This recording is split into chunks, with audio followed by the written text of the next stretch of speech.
Oh, that might be him. Okay, let me try to get the call. Right. Thank you. Wow, Yes, sir. Bye-bye. Thank you. He's calling in really late. Yeah. All right. Good morning. We're going straight to the air. Good morning. Is this Erling? Cool. Yes. Hey, Erling. Good morning. How are you? I'm really well. I really hope I didn't make you nervous. You Sorry did. if I You made us real nervous, but you're okay. Everything's all right.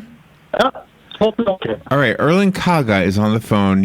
Are you in Norway right now? Yeah, I'm in Oslo. Okay, so you wrote the book called Silence. We were just talking about your book. We were talking about your walk across Antarctica and the fact that you visited both poles. That is amazing.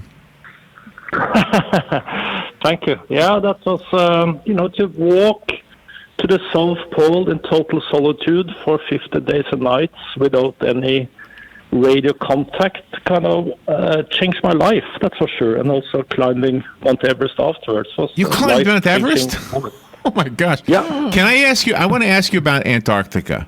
First of all, did you do it in their summer, in the summer for the Southern Hemisphere? Yes, because when I walk to the North Pole, you have to do it in winter because then you actually walk on ice, which is resting on the ocean. Oh my gosh. But walking to the South Pole, you walk on a continent. So you can do it in the summers. It was midnight sun, 24-hour sunlight. So it was dark when you went to the North Pole and light when you went to the South Pole? Yes. Oh my gosh. And is the snow like concrete or is it soft?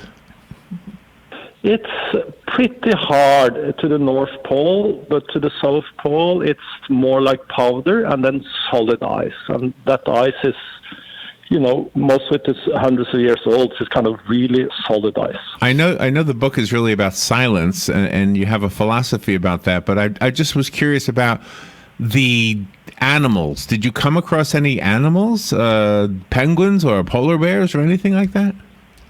To the South Pole, I didn't see any living being, no humans, no animals, not even an insect nor a bird. Wow. But to the north, so that was total silence. But to the North Pole, when I went with a friend, Børge Aasland here from Norway, we were actually attacked by a polar bear. So that was a close call. Oh, wow! My. Oh my gosh! How did you manage to stay out of harm's way? Then it's actually a matter about who's going to have who for dinner. Oh. And you're bringing one Magnum 44 each. And I had absolutely no ambition about hurting or kill any animal. But when the bear attacked and wanted to eat us, we had to kill it, and it was with a hand weapon, so it had to wait until it was really close. It was pretty nerve-wracking, but fortunately, we ate the beer, and the beer didn't eat us. Mm-hmm. I used to come across a polar bear myself quite often in New York City. There was one in Central Park. there was one in the zoo. Were you afraid when you were doing your trek alone that you might encounter crevices or something like that you wouldn't be able to see in advance?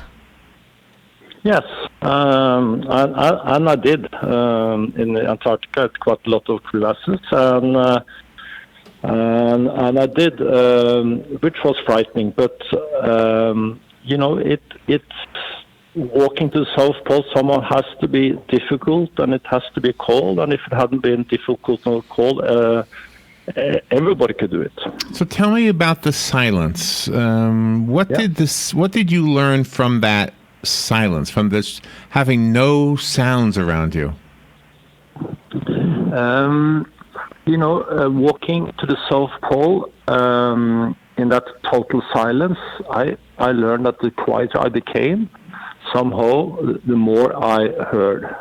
And I also managed to kind of enjoy the present situation. I think back home it's so easy to live in the past or live in the future, and somehow the present hurts.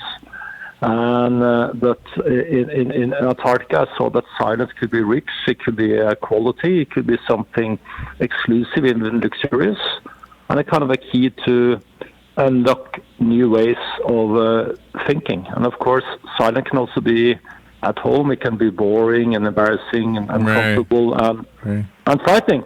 But that's not the silence I learned about walking to the South Pole, and that's not the silence I wanted to write about. Did the silence,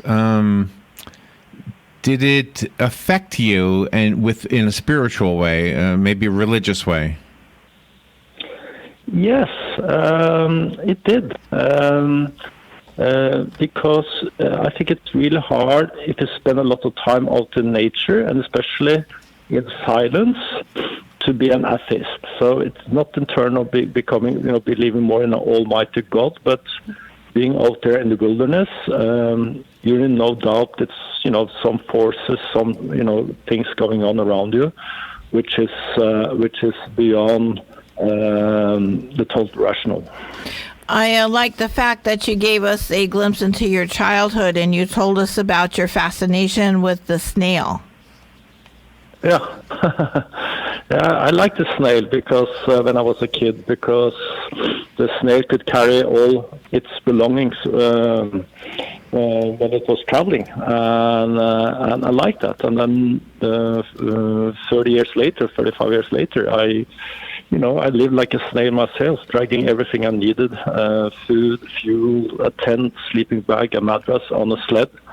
And that's a great way, of freedom, to be able to walk when you want, to camp when you want, and when you're not being able to speak with anyone. Your radio was turned off, or what was with the radio? No. I wanted to be in total silence. I didn't want to talk to anyone for as long as the expedition was going to take. So I was forced to bring a radio by the airplane company that had a twin otter that flew me out. But the last thing I did was to take the batteries out of the radio and put them in the trash bin. So really? When I was by myself, having 800 miles to go, I had a radio but no batteries. Wow. This is totally opposite from your trek through New York City. Very, very extreme. Yeah, in New York City, together with this urban explorer called Steve Duncan, we went from northern Bronx into the sewage system and walked down to Harlem and crisscrossed New York City through the sewage, train, subway, and wait a minute, water tunnels. You walked through the subway, or you walked through the sewer? Both. The sewer and the subway. Why did you do that? I would tell you don't do that. So did my mother. So did your mother. No, I think it's a bit crazy in one sense, but I think we are all born explorers. So you when are. I look at my own, I think you are too. Actually, it's when I look at my own daughters when they were kids, they want to climb before they could walk. They were wondering what was hiding behind the door, and somehow that spirit never goes away. Of course, it's becoming diluted, but it never goes away. Erling, I have a kind of a weird question for you.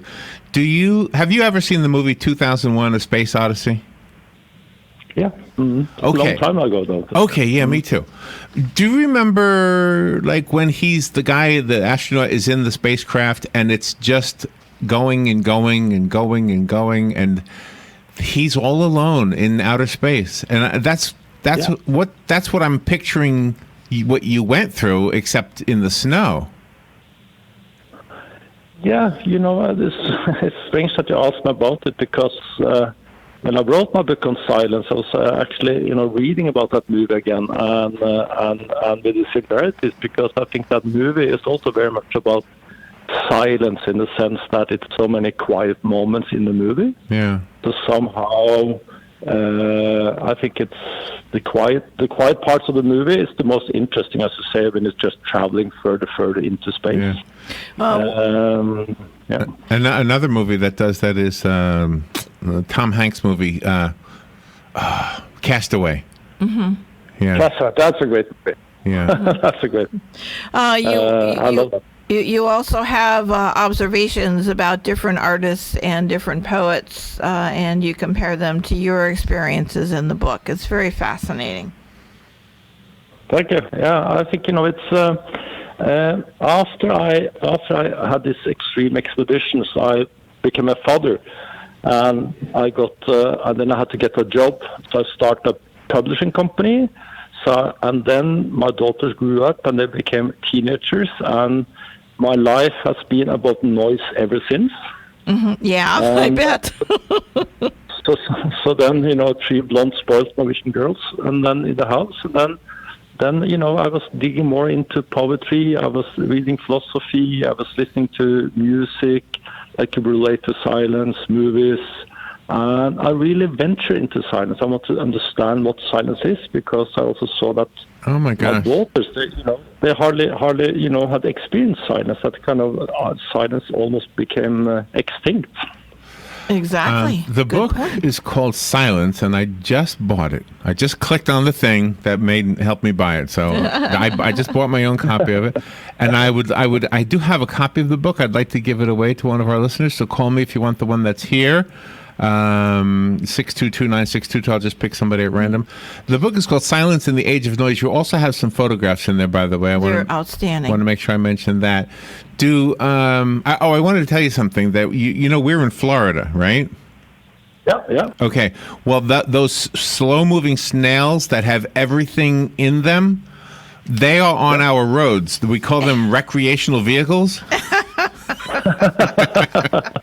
And everything those people have in the world is in those boxes that they're dragging down the highway. And they're not quick. They're slow.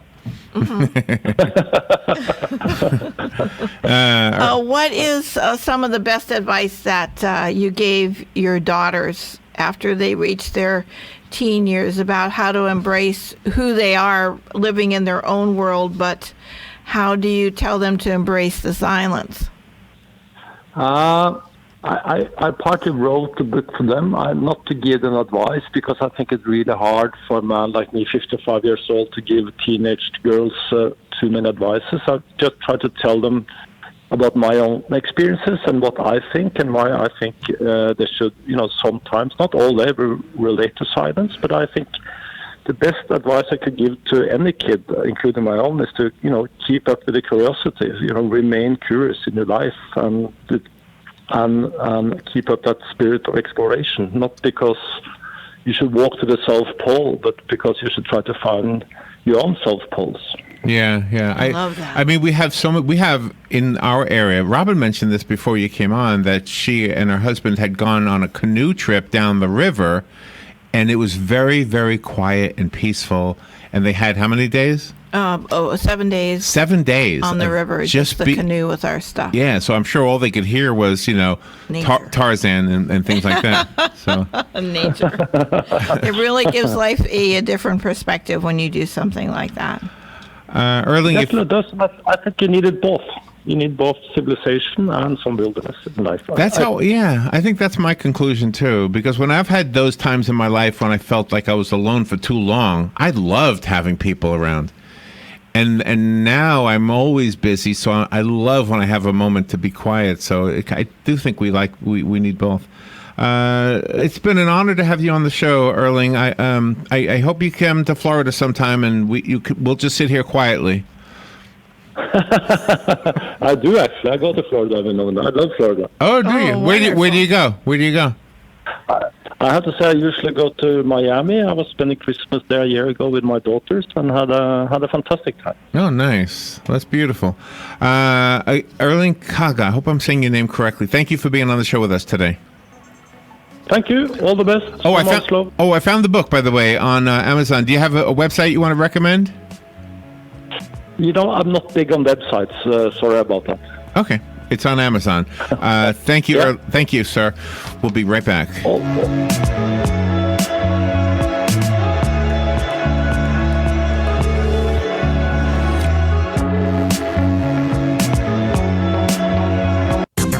A nice day on this Tuesday with lots of sunshine. It will be warm this afternoon with a high between 76 and 80. Mainly clear Tuesday night and starting to turn a little cooler. Lows ranging from 52 in the coolest spots to 58 along the coast. For Wednesday, not as warm with times of sun and clouds, highs ranging from 68 in the cool spots to about 74 along the coast. Thursday, mostly sunny, breezy, and cooler highs in the upper 50s to mid 60s. From the Florida Weather Center, I'm meteorologist Joe Lundberg.